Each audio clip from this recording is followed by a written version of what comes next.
Adam Schefter reporting, and obviously he saved this one for Ravens-Browns Day, but he reported that the Ravens were planning to draft SHEDEUR Sanders in the 5th round with pick number 141. And before the Ravens could turn in the card, I guess SHEDEUR's people basically just made it be known they want to be nowhere close to a roster with Lamar Jackson, which I can't hate. I see a lot of people early on in this, they're trying to just use this as some sort of, let's throw SHEDEUR down, he shouldn't be this picky, this type of thing. It's like, guys, I don't know, even if you're going as a backup, I don't know who wants to be the backup to Lamar Jackson anyway. Lamar Jackson is not ever losing that job. You're not going to be able to prove to yourself that you're even worthy of eventually starting at some point. Like if I'm SHEDEUR Sanders, I wanted to go to a team like the Browns. I wanted to be given an opportunity and a chance to showcase what you can do and then be able to eventually have a starting role if it works out that way, if you can prove yourself. Well, that report means absolutely nothing to me, and here's why. Because he doesn't even fit what the Ravens do. So if he's the backup, he has to learn things that Lamar Jackson does because that's what they're practicing all week. Yeah. So that makes no sense. Now, I agree with you. The offense that he's in Cleveland is the one that makes sense for him. It's play-action based. It's pocket-based. It's very structured, and then it allows you to do things outside of structure, but never taking it too far where you have to improvise. So I don't agree with that. Just because it doesn't match up, the scheme doesn't match up. It doesn't do anything for SHEDEUR Sanders. Well, I mean, but maybe Harbaugh is looking at it like instead of having Snoop Huntley where the scheme does match up, I just take better talent. Because the idea that if Lamar gets injured, who would you rather have in this instance? Now, maybe you'd say Snoop Huntley because he's done it before and he's been able to be, proficient in it, and that's why he's on Baltimore's roster right now. But would you rather have somebody that fits the scheme and what they're trying to do, or would you just have someone that's more talented and then, like coaching should be able to do, adjust to that talent, adjust to the scheme based off of what you have? Like if they really thought that SHEDEUR Sanders was a first or a second round talent, and he's there in the 5th round, you can work with that. That's much better than a backup at that point. Well, then you got to adjust how you draft, right? The Ravens draft big guys who can move people in the run game. They're not great in straight drop back protection, which is what SHEDEUR does best. Yeah. So my argument there would be I would go with Snoop, not because he's better, but now all 10 other guys don't have to change what they do. And that's really the hard thing about being a coordinator, being a head coach is. But let's be honest about it, though. If you're already going with Snoop Huntley, you're not doing anything as far as the postseason is concerned. They've played that game. They've gone through that. With SHEDEUR, I'm not saying you're doing anything in the postseason either right now, but at least you have a chance. Well, if you went into the season doing that, if he was part of your process and part of what you're doing, because now you have to teach everybody else what he does very well. Yeah. So is Snoop Knight, and I don't think Snoop Huntley is as good as SHEDEUR Sanders or potentially as good as SHEDEUR Sanders, but if you're telling me Lamar Jackson was to get hurt today in quarter 2, who would be better going in if they were both? It would be Snoop Huntley, just because the scheme fits him. All right, so but doesn't that logic, though, and this is where I just want to just play with it for a second, doesn't that logic then hurt what the Browns could potentially be doing this year in relation to Joe Flacco and then Dylan Gabriel? Because Joe Flacco and Dylan Gabriel aren't anywhere close to the same quarterback. I would say they are, right? Because their ability to process, their ability to throw from the pocket, their ability to work in 12 and 13 personnel, their ability, I think, if scheme-wise, Gabriel can throw on the run a little bit better than Flacco, right? Those boot waggles. So I think he does fit the scheme. And what Stefanski thinks about getting rid of the ball quick, making sure that you find the matchup you like in 12 personnel because there's linebackers in the game, getting the right run. I think that cognitive stuff that Kevin loves is what Dylan Gabriel brings to the table, along with SHEDEUR, to be honest with you.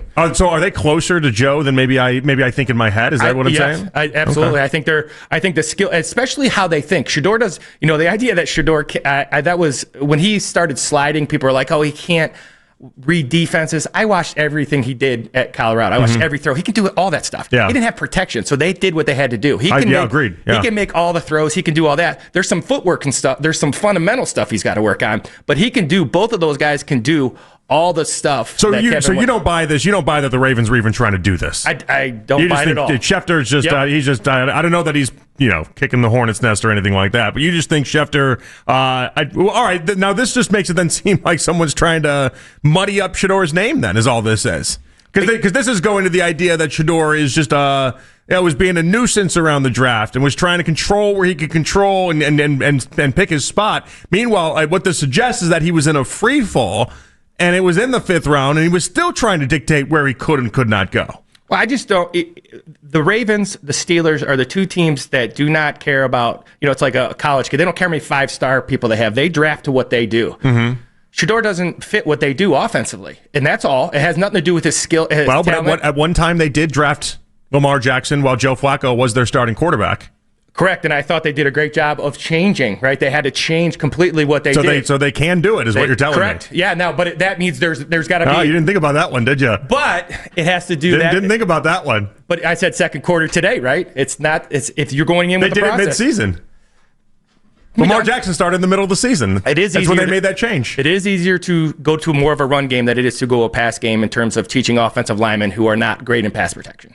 You saw that with Joe Teller and Batonio when they had Deshaun, right? You can't. I mean, ideal world. What you're saying is true. Ideal world, but I just think it's like, I think it's kind of insane to be not saying you're insane, but I'm just saying like the concept in general to be like, we only take people that are somewhat close to Lamar Jackson. And the man's a unicorn. You're not going to find people like Lamar Jackson. Like if you're only drafting to try to get another Lamar Jackson or someone that can be the dollar store version of Lamar Jackson, you're going to end up with a lot of Snoop Huntleys, and that's fine. First off, there's not even a lot of Snoop Huntleys that exist out there. There's a reason why someone with as limited of a skill set as Snoop Huntley has been able to actually play in the NFL. It's because he's the closest thing to Lamar that they can even come up with. But those guys just don't grow on trees, Coach. Like those guys are just impossible to say, well, we're just going to copy and paste. At some point, and this is something I do think Kevin Stefanski's done a really good job of throughout his career, is that Stefanski, and this kind of goes with the idea that when Joe Flacco 2 years ago came off the bench, or excuse me, came off his couch, he was nothing close to what they planned that whole season around with Deshaun Watson. Nothing close to it. But they had to pivot, and they had to make some changes in the middle of the season to what their personnel does, to what the quarterback's actually doing, and they were able to.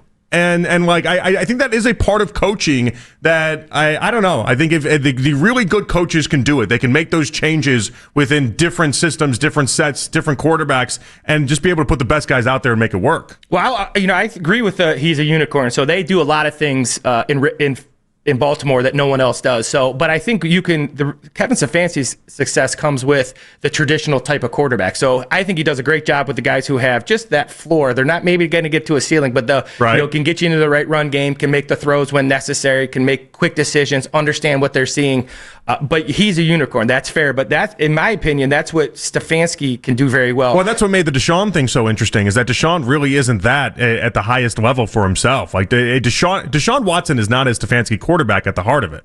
Oh, there's no and that was the thing that worried when he came here. That was what I worried about, because his best plays when he was in Houston was that improvising and getting the ball downfield and holding the ball. Everybody yelled how long he holds onto the ball. That's what made him successful. That doesn't work in Stefanski's offense. So there was an issue, and then you saw what happened when you try to fit that square peg in the round hole. Yeah, I kind of look at it like this way. Like, in the comedy world, there's stand-up comics and there's improv. Those are two different lines, right? You're either an improv guy, you're a stand-up guy, and then there's also just funny, and so you could be a stand-up that tries improv, and if you're just funny, like Louis C.K. could probably do improv and be really funny at it. Adam Sandler can do both. Why? Because he's just a funny guy. And I do feel like in a lot of these quarterback conversations, and it's not what I'm saying SHEDEUR is in any respect, I'm just saying in general though, if you take the talent and you take, some guys can do a multitude of things and you can play in different lanes. It doesn't mean you have to be a Lamar Jackson cosplay. What I'm saying is that just because the Ravens take Lamar and say, Lamar, you're our quarterback, you're our guy, we're going to build everything around you, doesn't mean they have to turn around and say, well, all right, we can't take anybody unless you only do what Lamar does in the draft, because that just seems senseless to me. Well, and I agree with you on that. And here's why, because over the last 3 years, I have said how good Lamar's become in the pocket. So now Monken does a lot of things out of 2x2 and 3x1, passing sets, because Lamar has improved so much. So when he went in for Flacco, they had a lot of single wing type concepts where they were pulling multiple guards, big tight ends, So now they do that, but now they get in true spread sets, and he's throwing from the pocket, making multi-level reads. So I think the transition to another quarterback, it would be easier for them now, because Lamar is a top 10 guy in the pocket right now as well. Yeah, no, he's playing at a high level. But it is interesting. So Schefter's reporting this. We'll get to this a little bit later on in the show. We have some other updates as well. Mary Kay Cabot, she's obviously at the game, and we'll get a update with Mary Kay coming up at 12:20. Jack Conklin testing his injured right elbow in a brace and wrapped before the Ravens game. He's questionable. He's known for playing hurt, but he took off his right elbow brace after the workout. He talked to a trainer. He flexed his fingers on the way to the locker room. If he plays, Mary Kay says he'll be playing in pain. Well, it's very important he plays. Lucas did not play very well at all last week. So if he doesn't play, Lucas has got to be better than he was last week. Good old Cornelius. Yeah, he was not very good. And when I broke him down coming from the Redskins, he didn't move his feet very well. So he did a lot of really good things. When they signed him, I was very excited. I kind of ate my words a little bit last week. He just didn't do the things that they saw when they brought him in here, especially at the second level. He just not play very well last week. Inactive list comes out in about 40 minutes or so we'll get an update on that. But right now, it does not look good, all things considered. Coach, take me through that. When you go out with the elbow brace, and I mean, obviously he's testing it. He's trying to see what he can and cannot do. But you go out there with the elbow brace, and then he takes it off, and it from Mary Kay's eyes, didn't look particularly good. Well, I think what the trainers are saying is, first of all, for his own health, is he going to get worse if he plays? Is there damaging beyond then he can't play the rest of the year? I think so. You're looking at him as a person first, and then as a player, we always said, can you do what you need to do as a player? Can you run zone? Can you pull? Can you pass block? Does it hurt your? That elbow is big on pass protection when they're using single hands and stuff. So that would be there's two. How is he as a person, and then can he do what he needs to do as a right tackle?